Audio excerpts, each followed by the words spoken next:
नमस्कार दोस्तों, आज हम 12th क्लास के भौतिक विज्ञान के स्थिर वैद्युत की शाखा के एग्जाम्पल नंबर 1.2 को देखेंगे।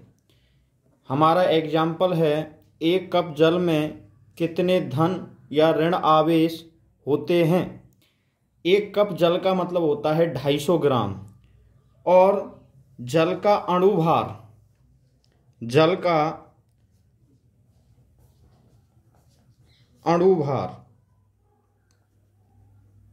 क्या होता है, आप जानते हो। जल का जो सूत्र है वो है H2O। H2O हाइड्रोजन का एक होता है, यहीं पे लिख देता हूँ। 2 हाइड्रोजन है, एक हाइड्रोजन का भार 1 होता है प्लस, और आपका ऑक्सीजन का होता है 16। तो कुल मिला के ये आ गया 18 ग्राम। तो 18 ग्राम हो गया ये। तो इसमें मोलों की संख्या निकालेंगे कि 250 ग्राम जल में कुल मोलों की संख्या कितनी है। यानी कि एक कप जल में कुल मोलों की संख्या, कुल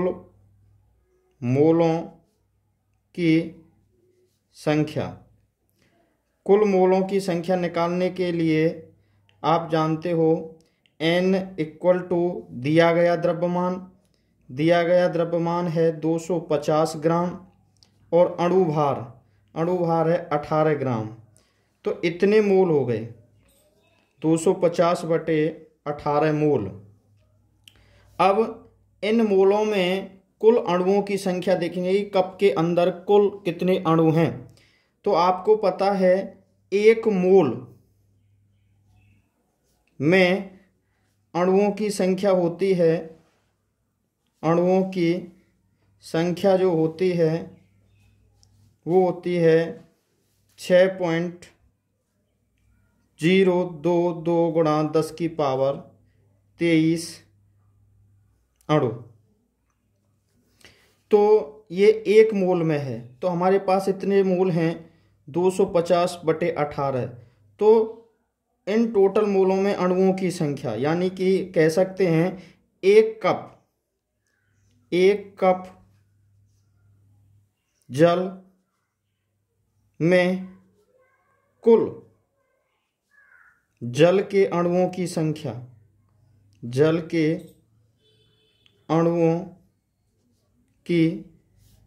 संख्या, कुल अणुओं की संख्या हो जाएगी आपके 250/18 इंटू 6.022 इंटू 10⁻23। देखिए, अब हम इसमें कुल अणुओं की संख्या इतनी आ गई। अब इसमें देखेंगे कि एक अणु में कुल प्रोटॉनों की संख्या कितनी होती है। H2O के एक अणु में प्रोटॉनों की संख्या,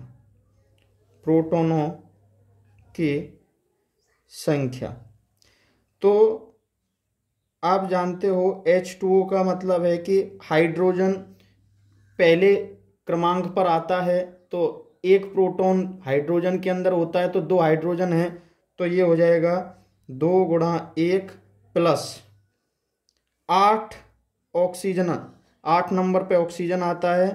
तो ये टोटल प्रोटॉनों की संख्या हो जाएंगे 8 और 2 10 प्रोटॉन। इतने प्रोटॉन आ गए हमारे पास एक अणु के लिए।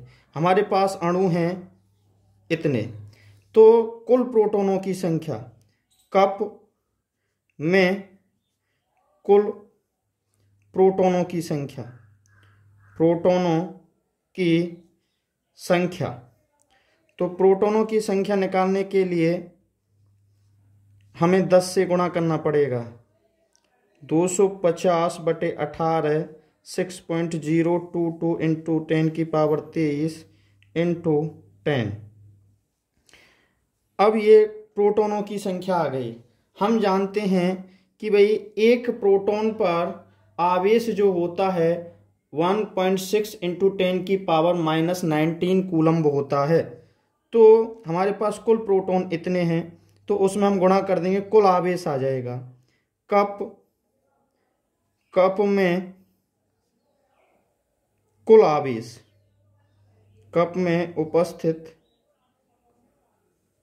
कुल धन आवेश, एक आवेश लेंगे या तो धन लेंगे या ऋण लेंगे, कुल धन आवेश तो हो जाएगा 250/18 गुणा 6.022 गुणा 10⁻23 और 10 24 गुणा 1.6 इंटू 10⁻⁻19।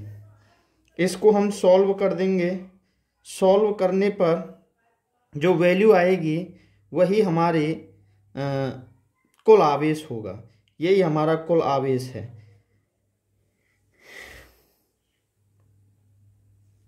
दो 250/18 हम इसको सॉल्व करेंगे।